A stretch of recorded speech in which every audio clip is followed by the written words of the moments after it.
question to you. Do you have inner demons?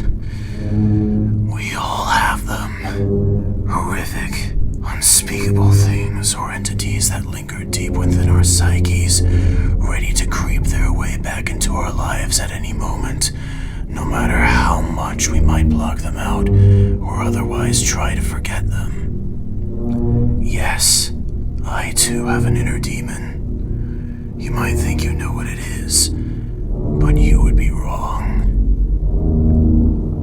Film Manufacturing Company. No. Happy Face Home Video. Try again. Coming to video cassette and DVD. The PlayStation startup. The Beginner Book video series. Pervez Productions. Please. All these things may have bothered me at one point or another. Some of them may even still bother me so much that I avoid them. But they hardly count as inner demons. Unpleasant? Yes. Scary? In the case of Film, coming to video cassette and DVD, and Happy Face? Yes. Even to this day. But as long as I keep them out of sight, they're pretty much out of mind. Hell, with the PlayStation startup and Pervez, I find them unpleasant, but not nearly enough to actively avoid them all the time. And, as I said in my 6,000 subscriber special, the BBV series doesn't bother me enough anymore to come close to turning me away. In fact, I now own all 8 of the original releases. Yes, indeed. All those demons were conquered years ago. But there is still one demon left. My inner demon. A terrifying, hideous, soulless beast, which holds my psyche captive, and has done so for most of my near quarter century of existence. Until now, I have never been close to having the strength to come to terms with it and relay it to you all. But now, the time has come. This, my friends, is my inner demon. After I utter these words, there will be no return. But it must be said. It must be done. Ladies and gentlemen, on this dark occasion, it is not only my choice, but my duty to introduce to you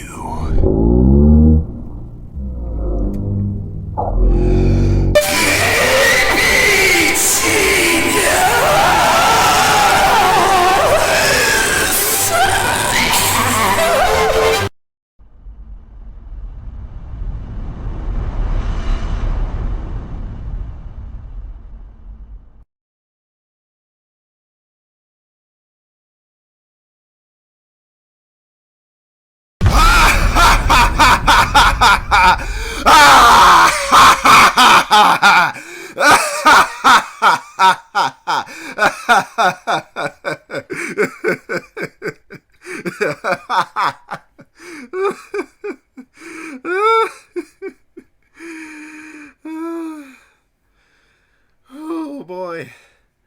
I don't think I've ever gone that hard recording for one of these videos. I even scared myself with all that. How's that for a Halloween spook fest? Anyway, yes, you heard me right. When I was a kid, the VHS series Baby Genius scared me even more than the Beginner Book videos. In fact, it bothered me so much just from the one tape we had that to this day, I feel quite uncomfortable even talking about it. But hey, if I was able to survive the 6 previous Halloween specials plus the 6,000 subscriber special, I have no doubt I'll finally be able to put this lingering, yes, inner demon to rest. Buckle up, people, because we're in for one hell of a ride today. Good luck sleeping tonight. First off, what even is Baby Genius? And no, I am not referring to the 1999 movie of a very similar name. Never even seen that. No, the Baby Genius I speak of is something that probably not many of you have ever heard of, but if you grew up in the late 90s and or early 2000s, you might just have had the misfortune of seeing it. Baby Genius, not Geniuses, was a series aimed at babies and toddlers in much a similar vein to the beloved Baby Einstein series. However, there is a major difference. While Baby Einstein is a timeless, colorful, soothing collection of videos that enhances your child's mind, Baby Genius is a creepy, demonic, horrific collection of nightmare fuel that breaks your child's mind. Or, at least, so I remember. We technically had 2 Baby Genius tapes when I was a kid. Mozart and Friends Volume 2 Sleepytime and A Trip to the San Diego Zoo. However, the latter tape never actually worked, and so we were left with only Mozart and Friends. And my god, was that unlucky. Horrifically unlucky. Because Mozart and Friends was absolute, unadulterated nightmare fuel. And no, it's not just a subjective, personal kind of scary like with the Baby V series. No, this tape contained horrors that I truly believe would scare anyone.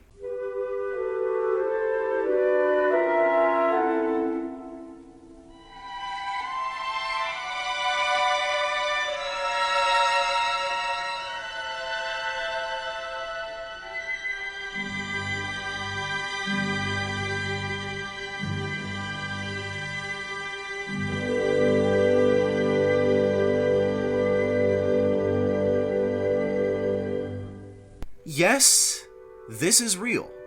I didn't just cobble together a bunch of AI-generated videos or something. This isn't even some obscure 90s computer demo or anything like that. This is a tape that was actually given retail release for babies and toddlers! Unlike with the BBV series, I don't think the scare factor needs explanation. It really speaks for itself. However, I can, in my mind's eye, see what they were trying to do. They were trying to replicate the very soothing, mystical atmosphere of Baby Einstein, which was nearing its peak in popularity around the time Mozart and Friends was released. However, it clearly failed. Miserably. The tape even has a whole introduction at the beginning explaining how important it is to show your baby the right things to help their brain develop. A lot of parents don't know this, but a baby's brain is fully developed by the age of 3, and everything they see and hear during those first 3 years will affect the way their brain develops. That's why it's so important to stimulate your baby's brain the right way, early on. And that's why this tape is so important for your baby. The immense irony, of course, being that this would do the exact opposite of enrich a child's brain or help them sleep. And I know, because I was afflicted with nightmares relating to this tape for years, even after having not seen it for ages. Just why? All of that being said, there's a question that has been lingering in the back of my head for some time now. Was all of Baby Genius like that? Was all of it nightmare fuel, or were there some genuinely good releases in this series? Well, there's only one way to find out. That's right. I watched every single Baby Genius release I could find to get to the bottom of this. I have sacrificed my sanity on the altar of YouTube for you all. So I really hope you enjoy this.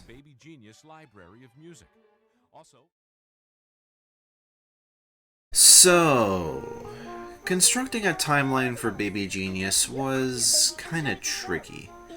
It's been a running theme in these VHS retrospective videos that information on this series is hard to come by. Not nearly as many people thought to document the production histories of these direct-to-video series as we would like. Baby Genius is no exception. The information that is available out there is all over the place and often inconsistent. Muddying the waters even more is the fact that the Baby Genius Wiki, which is one of the only sources available regarding this series, claims that there were a bunch of lost episodes that were either planned but never released, or, in the case of one, released but then later taken down. So it's really hard to know what to believe. I actually started work on the script for this video back in July, when the idea for Medora's Great Big Halloween Bash first came to me. And believe me, I needed all that extra time to iron this thing out and construct as accurate of a story as possible. But, given the information available, here is the story of Baby Genius, hobbled together from fragments all over the internet, including the, albeit somewhat broken, Baby Genius website in the Wayback Machine, to the best of my ability. Our story begins not in the late 80s like the other series we've looked at, but rather in the late 90s, namely at the very end of the decade, and, indeed, the very end of the second millennium. The big year of 1999. For perspective, this was when the third and final volume of Show Me a Story, The Tales of Beatrix Potter was released, and both the Beginner Book Video and Richard Scarry's Best Videos Ever series had finished their original runs, and DVD re-releases of those series were still a few years away. But, more importantly for our purposes, this was also when the direct-to-video series Baby Einstein was reaching the peak of its popularity, shortly before its purchase by the Walt Disney Company in 2001. The world of VHS programming for babies had already steadily been growing since the late 80s, but it wasn't until the release of the original Baby Einstein tape in 1997 that the market truly began to explode.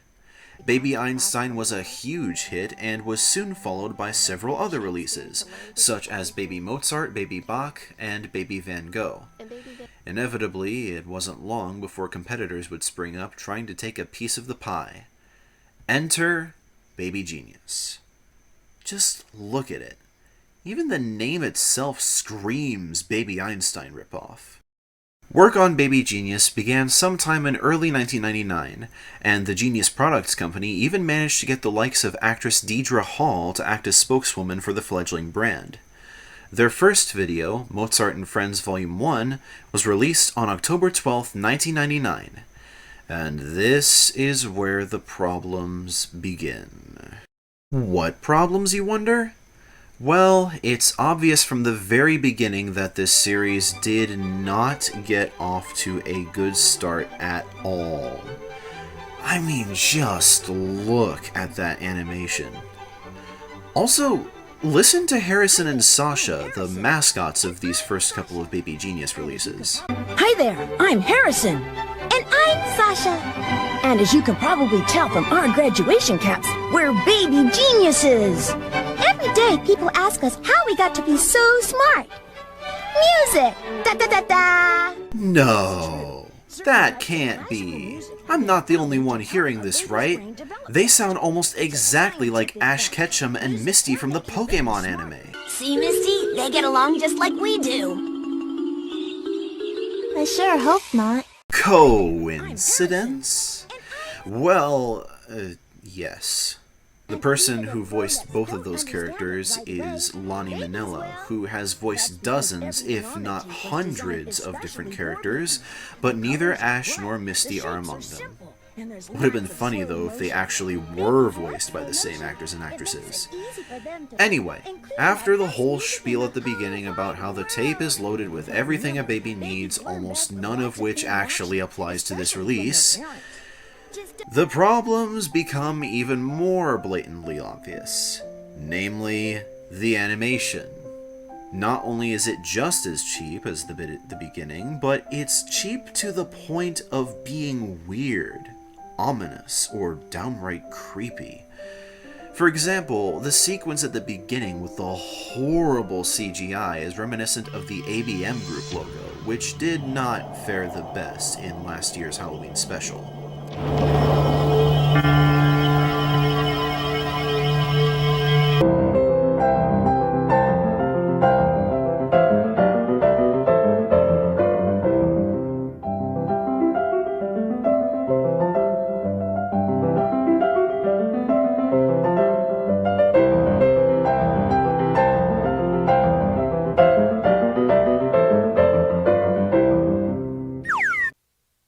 What the fuck?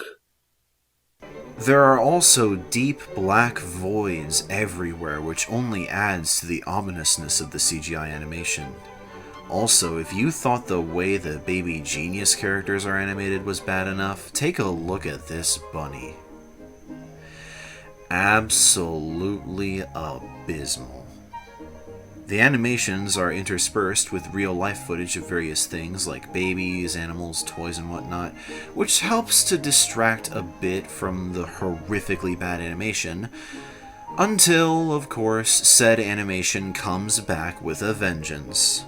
And yes, I know it was the 90s, but they had way better animation by this point, even in other direct-to-video series. Even the BBV series looked better than this. Occasionally, though, the animation is so bad that it's funny.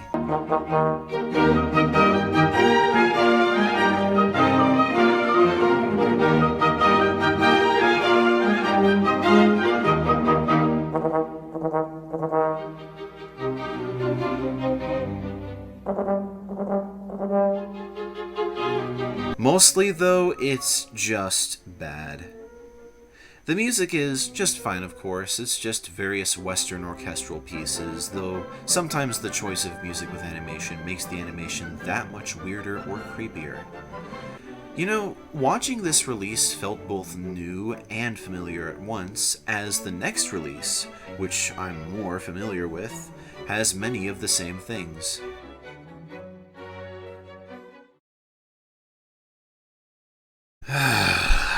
Yes, indeed. It is finally time for the part I've been dreading.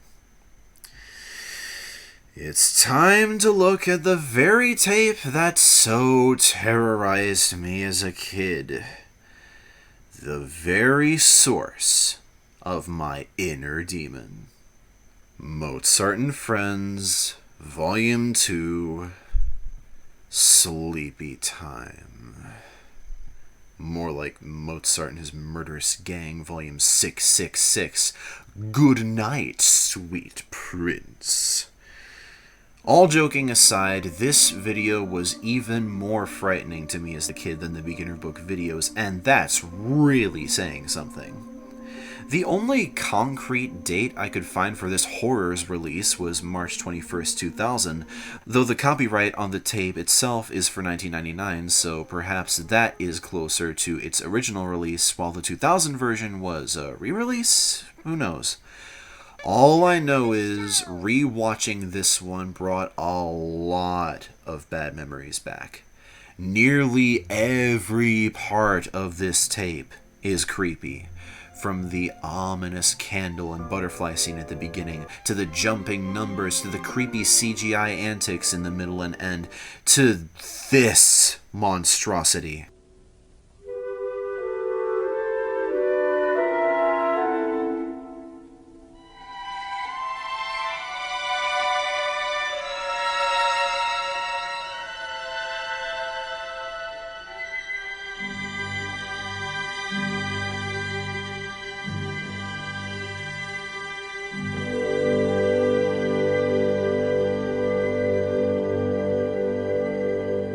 Jesus Christ. That thing looks like a cross between Happy Face Home Video and the Sun from Samba de Amigo. Horrific. I will say, however, that this release isn't 100% bad. There are a few moments that are alright. For example, the flower scene, at least the bits that aren't utterly ruined by the animation, is genuinely a little beautiful. I also liked the footage of what I think is either Baltimore or somewhere else in Chesapeake Bay, and the part with all the exotic birds. They even showed some more obscure species like this emerald toucanet. The reason that the flower and Baltimore scenes work is because of the music they chose. There are other parts where the music was chosen poorly, like in the opening candle scene, but also parts where the music was perfect. This release, even more than the previous one, has a mix of some well-known, but also mostly lesser-known pieces, both from composers famous like Mozart and Bach, as well as some composers that I might never have heard of otherwise, like Cecil Armstrong Gibbs, Gordon Jacob, and Paul Laflamme. For every step forwards, however, it takes 10 steps backwards, and ultimately these little golden nuggets are not nearly enough to redeem what is, ultimately, a creepy, cheap travesty of a video that haunted me as a kid more than even the likes of the BBV series managed to do. It is just unbelievably bad.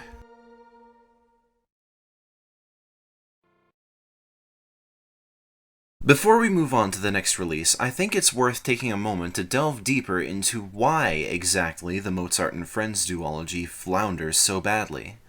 Because it's not just that they're Baby Einstein ripoffs or that they're cheaply made, it goes much deeper than that. And in order to understand just how deep it goes, we need to understand what made the series these tapes were ripping off, Baby Einstein, work so well in the first place.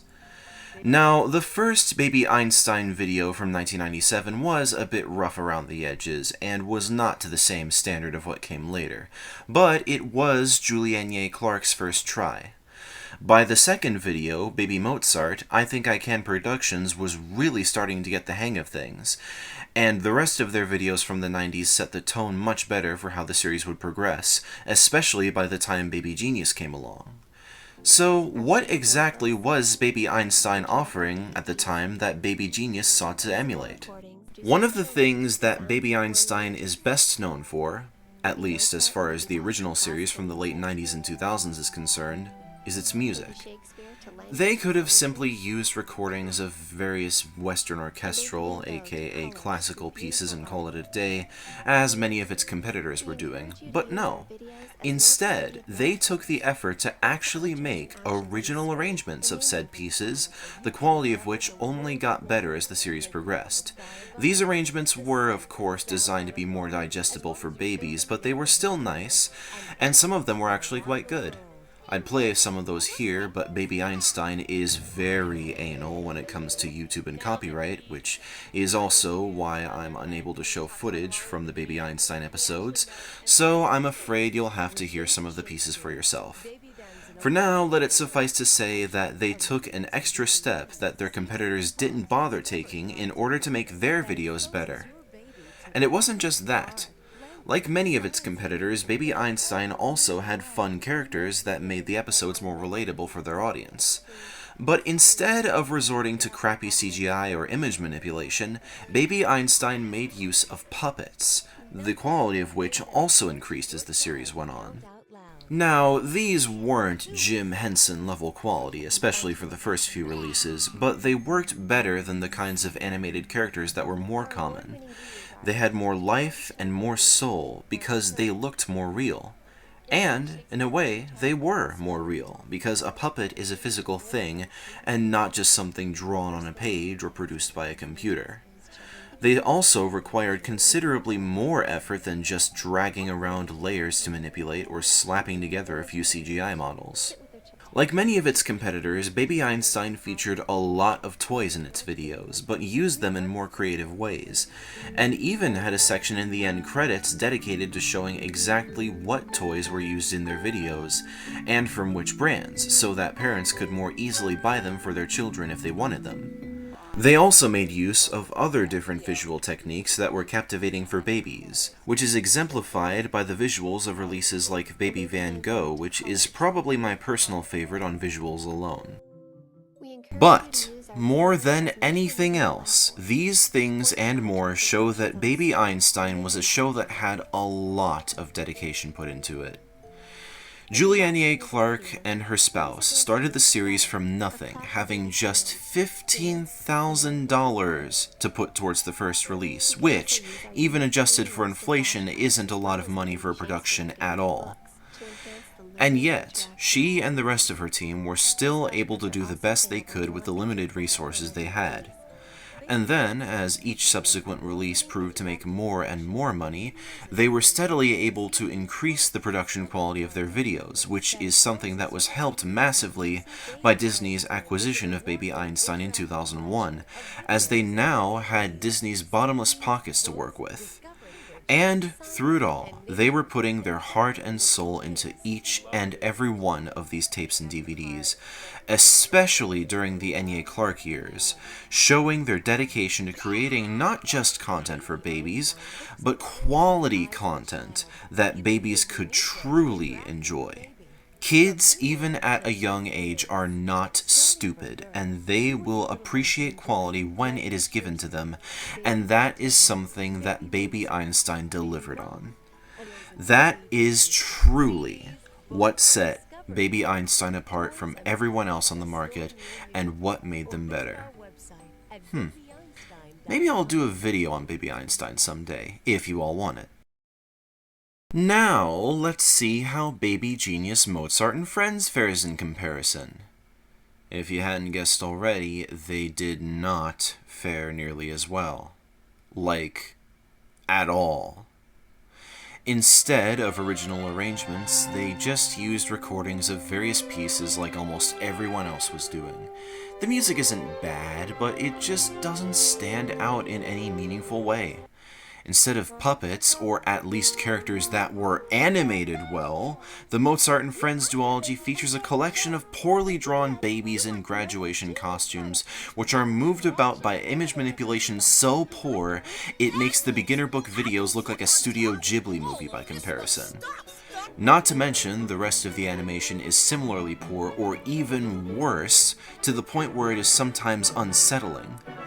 This stuff is supplemented by footage of random things in real life, some of which is slowed down. There is very little that is visually appealing about these tapes. All of this shows that Mozart and Friends had little to no dedication or effort whatsoever. If there were one word that I could use to describe the difference between the Babies Einstein and Genius, it would be care. One clearly had far more care put into it than the other. One feels like it was made by people who genuinely care about children and want to make something amazing for babies, while the other feels like it was made out of obligation, as quickly as possible to make a quick buck off of the success of the former series. This is the real reason why Mozart and Friends sucks so much. The people who made it clearly didn't care nearly as much about its audience. And the most shameless part about it is that the tapes try to claim that they're more than they really are, as evidenced by the aforementioned spiel at the beginning of each tape. A lot of parents don't know this, but a baby's brain is fully developed by the age of 3, and everything they see and hear during those first 3 years will affect the way their brain develops. That's why it's so important to stimulate your baby's brain the right way, early on. And that's why this tape is so important for your baby. And even if grown-ups don't understand it right away, babies will. That's because everything on the tape was designed especially for babies. The colors are bright, the shapes are simple, and there's lots of slow motion. Babies like slow motion. It makes it easy for them to watch. Babies also like to watch other babies, and animals too. This tape's got everything. Including the best music in the whole wide world. But remember, In reality, these speeches hold little water. Yes, on paper they did everything they said, but in reality all they did was put in the most minimal amount of effort to meet these goals, and the quality of their releases suffers greatly. If you care at all about showing your babies quality content, steer clear of these tapes. They are just awful. Especially compared to series like Baby Einstein, where actual care was put into them. However, having said all of that, is the rest of Baby Genius like this? After all, even Baby Einstein was a little rough around the edges when it first started. Perhaps all of what I have just described only applies to these first couple of releases, and the rest of the series is amazing by comparison. Spoiler alert, it's not amazing by any stretch of the word. But perhaps it at least gets better as the series goes on? I guess we'll just have to see.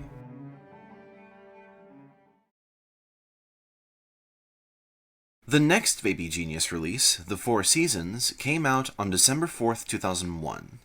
As its name implies, its focus is on the seasons of the year through the medium of the famous Four Seasons Violin Concerto Suite by Italian Baroque composer Antonio Vivaldi.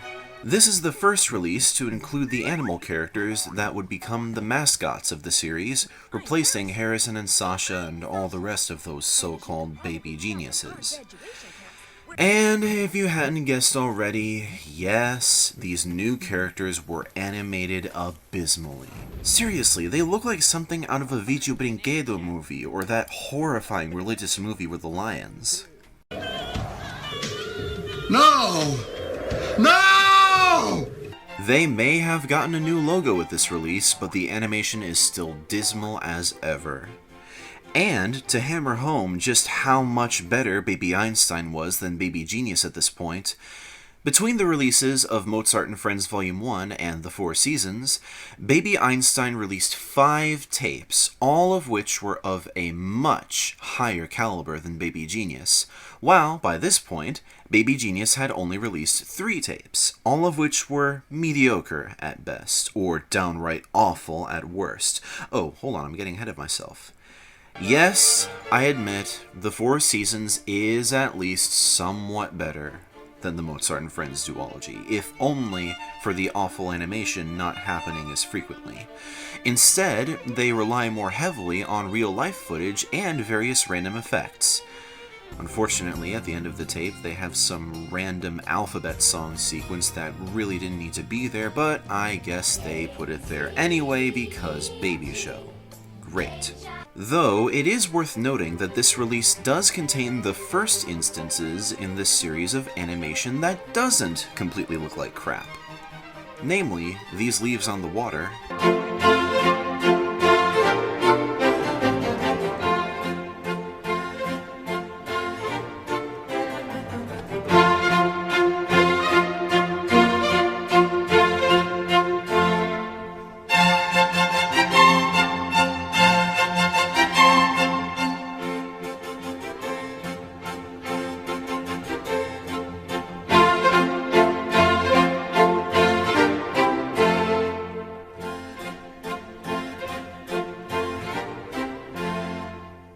and this winter scene.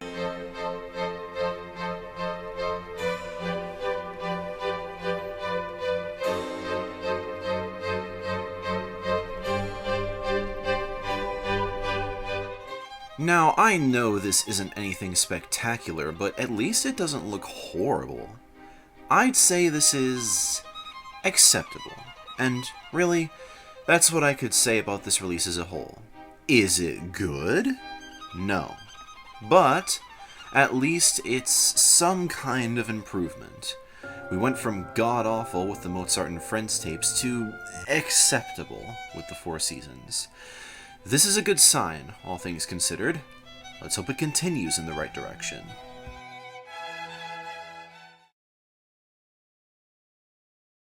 Next came Rip-Off Baby Doolittle, Animal Adventures, released on July 30th, 2002.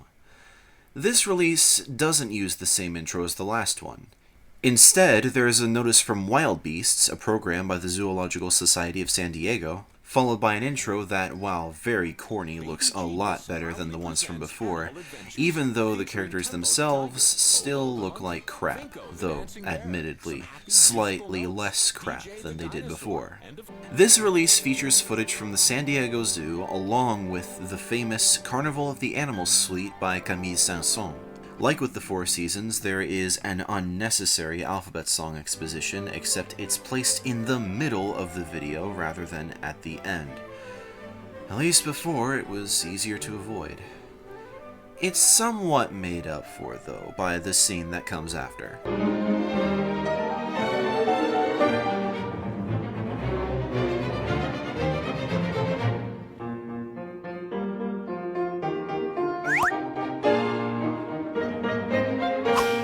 They were really like, hey, here's one of our stupid animal characters to distract you from the kids spanking that deer.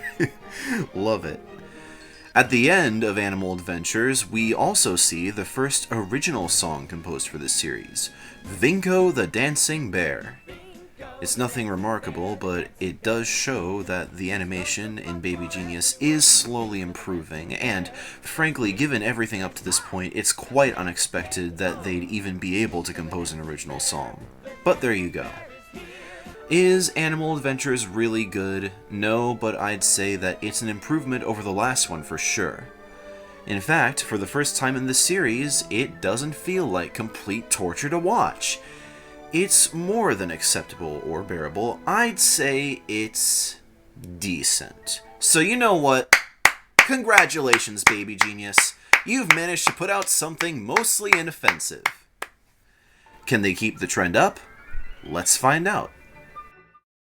On the same day that Animal Adventures was released, Baby Genius also released A Trip to the San Diego Zoo. Now, you might be thinking, but wasn't Animal Adventures already made up of footage from the San Diego Zoo? And yes, you'd be right.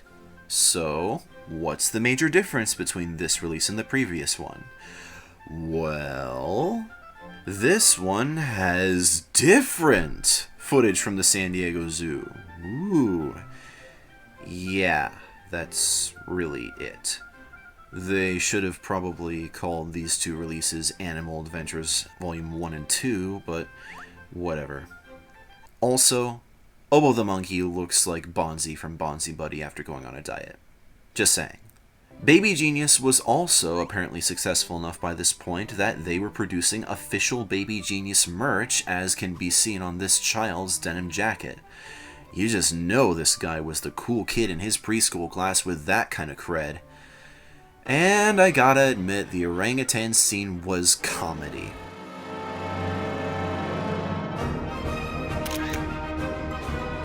Obo the monkey taking pictures of his primate brethren in captivity. What a bastard. This release also has a song at the end, though it's just some generic counting song that I think might be from somewhere else. At least Vinko the Dancing Bear was original as far as I can tell. There's really not much more I can say about A Trip to the San Diego Zoo. It really is just like an alternate version of Animal Adventures. Again, I think a better name was in order for this one, but whatever.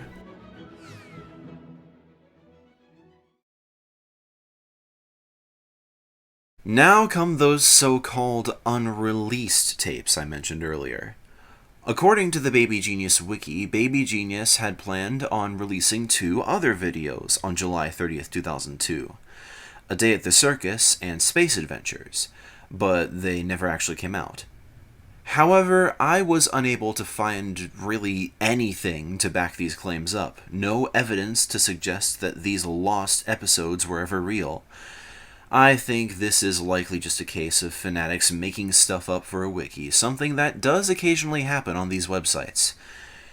The wiki also claims that they scrapped plans for a Let's Go to the Opera video, which was slated for release on August 20th, 2002, but again, I can't find any evidence that this was ever real. Moving on. The next actual Baby Genius release was Underwater Adventures, released on February 4th, 2003, 6 days before I was born. Immediately we can see, what is this? Another improvement in the animation? No way! Now the animation has improved to almost Tiny Planets or Roly-Poly-Oly levels of quality. Incredible! Of course, by this point, there were even many kids' CGI TV shows that had much better animation, but still, considering what we had before, it's impressive that they've improved this much with the CGI. So, this release contains, instead of the San Diego Zoo, footage from various diving expeditions in tropical waters, as well as the Aquarium of the Pacific in San Francisco, and...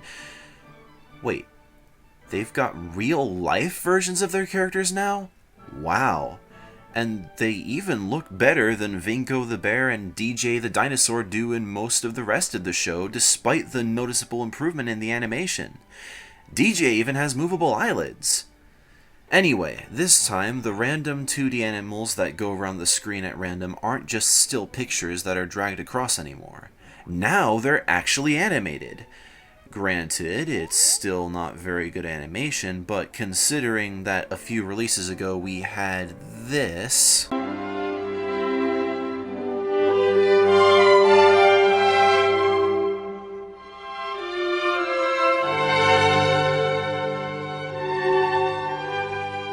it's a big improvement. Indeed, this entire release is a big improvement over everything before it.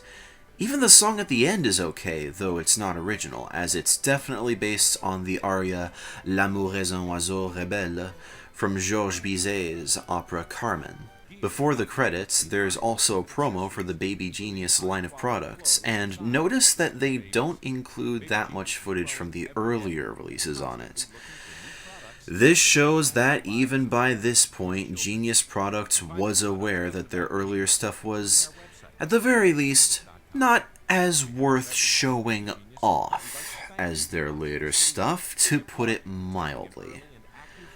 Overall, I'm impressed with Underwater Adventures.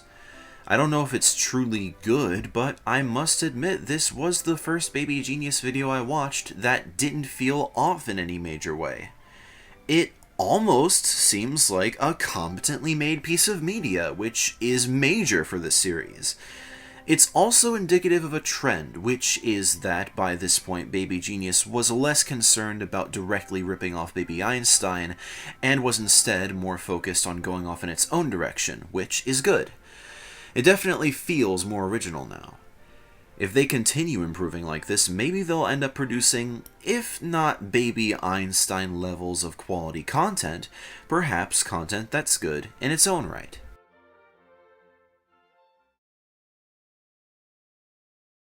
The Baby Genius Wiki claims that a video entitled Things That Can Take You Places was supposed to be released on April 8th, 2003, but never was. Again, though, I can't find anything to corroborate this.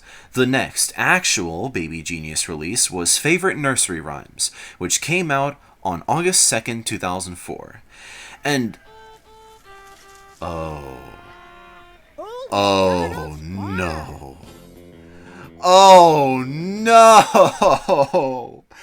Why? Why, Baby Genius? You had improved so much! I was just starting to think you might not be crap anymore! I get my hopes up for 1 second and then you do this to me! Oh, I hate you! Yes, I'm afraid we've slipped back into the depths of despair with this one. But to be clear, it's not because the series has gone back to the way it was before. No, this is a different kind of bad. It seems Baby Genius has found new ways to be crap. Allow me to explain. The earlier Baby Genius releases, especially the Mozart and Friends duology, were bad because they felt cheap to the point of being off-putting or even creepy. Favorite Nursery Rhymes doesn't feel like that. Instead, it suffers from what I like to call baby songs syndrome. For those of you who don't know, Baby Songs was a direct-to-video series by musician Hat Palmer that started in 1987, 10 years before Baby Einstein. It consisted of original children's songs about daily routines and letters and numbers and such, but the problem was that it was called baby songs. I would say that actual babies probably wouldn't be able to understand most of the words in the songs, and the songs in this series were probably better suited to preschoolers, 2 years old at the earliest. Baby Einstein, by contrast, knew babies less than 2 years old wouldn't have the capacity to understand long sentences yet, and so it focused mostly on nonverbal stimulation with visuals and music, with a few words here and there to more properly introduce babies to certain concepts, especially in the earlier releases. The very first Baby Einstein tape was an exception, featuring various words and phrases in 7 different languages, but of course the babies aren't expected to know all 7 languages, and it was really more about exposure to the concept of language more generally than the specific concepts conveyed through those sentences. Nonverbal stimulation was also something that Baby Genius did, at least up to this point, with varying levels of success, of course, but still. But now, Baby Genius is having entire songs with lots and lots of words that babies won't fully grasp yet. In other words, it now suffers from baby song syndrome. Really, at this point, they should have changed the name of their series to something without the word baby in it, as this content seems much more suited to preschoolers. But maybe this could be forgiven if the content was actually good. After all, though baby songs perhaps didn't have the best name, and though I personally find them kind of cringy today, I did enjoy them as a kid, and I do think they are very good for little kids. But no, of course this release isn't anywhere near as good as baby songs. Instead of building upon the CGI that had slowly been improving, the animation style has changed completely, with almost everything now in this shoddy 2D style, which makes Richard Scarry's best ABC video ever look amazing by comparison. And they even reused assets from the Mozart and Friends videos at certain points, just to pour more salt onto the wound. The last thing I needed with this release was flashbacks to those monstrosities. Now, the live-action portions are okay, but they, along with whatever other positives there may be here, are not nearly enough to redeem it. Baby Songs was able to make up for its poor name choice by being good overall, but Favorite Nursery Rhymes does not achieve that by a long shot. Truly a huge disappointment. I couldn't even watch the whole thing, it was that bad. They should have at least made a sub-label for stuff like this that didn't have baby in the name, but of course they didn't do that. I sincerely hope this release was a fluke. Nope! Not at all. It was not a fluke. Because the next Baby Genius release, Favorite Children's Songs, which came out on September 28th, 2005, is more of the same. I guess this is just the new norm for this series now. I will give them credit though, they did at least improve upon the previous release in a couple ways, focusing more on live action stuff than animation and bringing back the CGI for the characters, which looks slightly better than in Underwater Adventures. Also, the characters can talk now, apparently. Great. Hey, Vinko. Yeah, DJ? Can you drive a bus? Nope, but I love to ride on them. Come on. Buses are fun. Yeah. At this point, the series is starting to feel a bit more like Baby Songs, even a bit like Kid Songs, which was another direct-to-video series from the 80s that was similar to Baby Songs, but had a much better name. However, it's still not enough to fully redeem Favorite Children's Songs, in my opinion. It is less painful to watch than the last release, but it's still worse than Underwater Adventures. They should have renamed the series Kid Genius or something if they were going off in this direction, but they didn't. Instead, we have a baby genius that now suffers from baby song syndrome and isn't even good enough to make up for it. What a shame. And the next release, Things That Go Counting, later reissued as Favorite Counting Songs, which came out on November 14th, 2006, continues the trend. Now, the full thing isn't available anywhere for free online, unlike most of the other Baby Genius episodes, and I really didn't want to pay money for a subscription or a DVD just to see what it's like, but from what I could tell from the trailer, the counting video is very similar to the last release, just with a bigger focus on numbers. Hey guys, so this is Eric from the future. The section of script you just heard was written a while ago, like 2 months ago by the time I'm recording this, and I was just gathering resources for this video when I discovered that someone actually uploaded favorite counting songs on YouTube, like just 3 weeks ago. By the time I'm recording this, which is just insane. Like, I did not expect that to happen, but I gave it a watch, and yeah, it's basically like the previous 2 releases, except it's about counting songs. Nothing really to write home about. At this point, perhaps I should say that it's now fully ripping off baby songs or kid songs instead of ripping off Baby Einstein, because that's really what it feels like. Moving on. Number 1 is fun. For the rest of Baby Genius, I didn't bother watching the episodes all the way through because they more or less feel the same from favorite children's songs onward.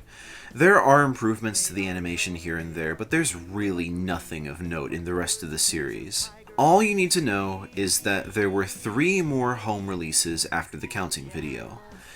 Favorite Sing-Alongs on November 14th, 2007, Baby Animals Favorite Sing-Alongs on February 4th, 2008, and finally, All About Words, which came out sometime in 2015. I found many conflicting dates, but nearly all of them are in 2015, so we can assume it was probably released in that year. I suppose one thing that's worth mentioning is that in All About Words, they changed the art style again to something that looks very 2010s and oversimplified. Though I suppose this is still better than the 2D animation they were using before. It also feels a bit like Baby First TV, which I suppose is a step in the right direction, as it was still called Baby Genius at this point. Phew. I know that was a lot to take in, so let's recap. Baby Genius started in 1999 when Baby Einstein was reaching its peak in popularity. From the offset, it was obviously a ripoff of said series, except far, far worse. The Mozart and Friends duology was an atrocity. But as the 2000s progressed, they slowly got better and better, shifting away from directly copying Baby Einstein and going off in its own better direction, showing some signs that they could become good in their own right. This led to Underwater Adventures in 2003, which was arguably their best video. But then they took a nosedive again as they stopped with the non-verbal stimulation part of TV content for babies and instead started acting more like baby songs or kid songs with favorite nursery rhymes. The quality improved a bit again after that mess, but the rest of the series continued to suffer from baby song syndrome, behaving more like a show for preschoolers than a show for babies. And this was something that would continue up until the very end. If Baby Genius had continued in the direction they were starting to go in with Underwater Adventures, I have no doubt it would have become a decent or even good series for babies. But, as we all know, that just wasn't to be. Instead, Baby Genius was seemingly unable to find its own footing and became just another mediocre preschooler show. A baby show in name only. It started off bad, and then kept improving before becoming bad again. I really did hope that I would end up being wrong about Baby Genius. Maybe the rest of this series was actually good and I just had no idea. But no, I was right before, just for different reasons than I originally thought. Now, if any of you watching this video like Baby Genius for some reason, that's totally fine. I'm not trying to say you're wrong for liking it. But in my opinion, this series never held a candle to Baby Einstein or even baby songs or kids songs. I'd say Underwater Adventures and maybe the San Diego Zoo videos are the only releases I'd even consider showing to my baby whenever I get around to having children. Otherwise, there are far better options elsewhere. Baby Genius just ain't it. Encourage parents and caregivers to... This would normally be where the story ends, but unlike the other series we've looked at, there's more to Baby Genius than just the video series. Even from the beginning, Baby Genius also offered a line of music CDs. Some of these CDs included the same orchestral music that the earlier videos contained, but others contained the nursery rhyme songs and other kids' songs of the later releases. Now, again, release dates for a lot of these are conflicting, but some of the latter nursery rhyme CDs, including ones with very similar titles to the later video releases like Children's Songs and Favorite Nursery Rhymes, have release dates that place them far earlier than the Favorite Nursery Rhymes video. If even some of these dates are correct, it shows that the disastrous shift from the style of Underwater Adventures to that of Favorite Nursery Rhymes was not a sudden change, but something they had likely planned for a while before then. My guess is that their nursery rhyme CDs had achieved more success than the ones containing orchestral music, and they ended up learning the wrong lesson from this, deciding that their brand's entire focus should be just that. Of course, we'll probably never know the full story, but I wouldn't be surprised if that's at least similar to what actually happened behind the scenes. And, as mentioned before, Baby Genius would come to have a line of merchandise called Genius Gear, which included clothing and accessories designed for babies, as well as a bunch of other things like easy-to-read books, many of which came with their own CDs with narration.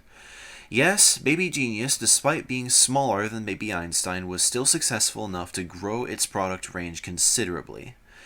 Their releases in 2002 and 2003 even raised a lot of money for the San Diego Zoo and the Aquarium of the Pacific, and helped conservation efforts a little. But of course that success did not last, as they stopped producing new episodes for 7 years between 2008 and 2015, and as of 2025, an entire decade after All About Words, they have yet to produce another new episode. Given that their decline roughly coincided with their dip in quality as they switched to their new episode format, it seems I'm likely not alone in thinking that this new direction was the wrong one. In the end, Baby Genius's success leading up to 2004 was well earned, as they had worked themselves up from producing abominations to producing videos that were almost good. But their fall afterwards was just as well deserved, as they decided to go off in a direction that they shouldn't have gone off in.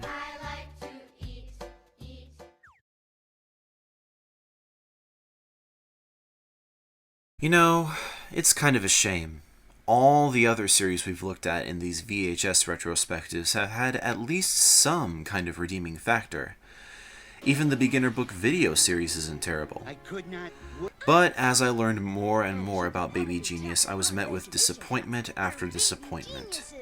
They started off horrifically with the Mozart and Friends tapes, and that I was very much expecting. Then they began to improve a bit after that, and I thought they may end up becoming decent after all. Then Favorite Nursery Rhymes happened and all hope was lost. Instead of continuing to refine the format, which showed promise in Underwater Adventures, they decided to throw all that out the window and focus on making video versions of their nursery rhyme type CDs, which had likely proven to be more successful than their other CDs that contained Western orchestral music. I was really hoping that this video would have a happy ending like all the other retrospectives up to this point have. But I guess that's not possible here. Again, if you like Baby Genius, that's totally fine. You probably have your own valid reasons. But I personally can't recommend this series to anyone, especially the target demographic. Underwater Adventures was okay, and maybe the San Diego Zoo videos, but that's really it. On the whole, there are far better options. I'd sooner show children the beginner book videos over Baby Genius. That series may have prioritized quantity over quality, but Baby Genius was unable to prioritize either one of those things.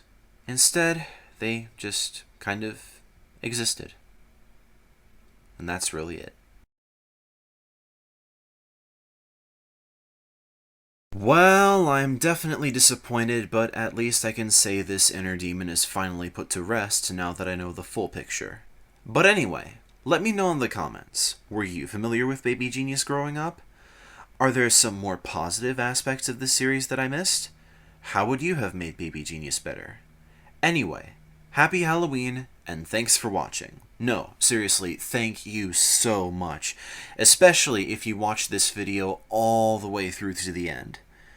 This has proven to be the longest script I've ever written for a video on this channel, even longer than the script for the Lost 2,500 subscriber special, which is impressive because I can tell you that was a huge script. Even though the original final draft of that script is now probably lost forever. I won't be surprised if this ends up becoming the longest video I've ever made as well. But as you all know, the Halloween bash is not over yet, as Apple Boy will be back soon. But until then, stay tuned.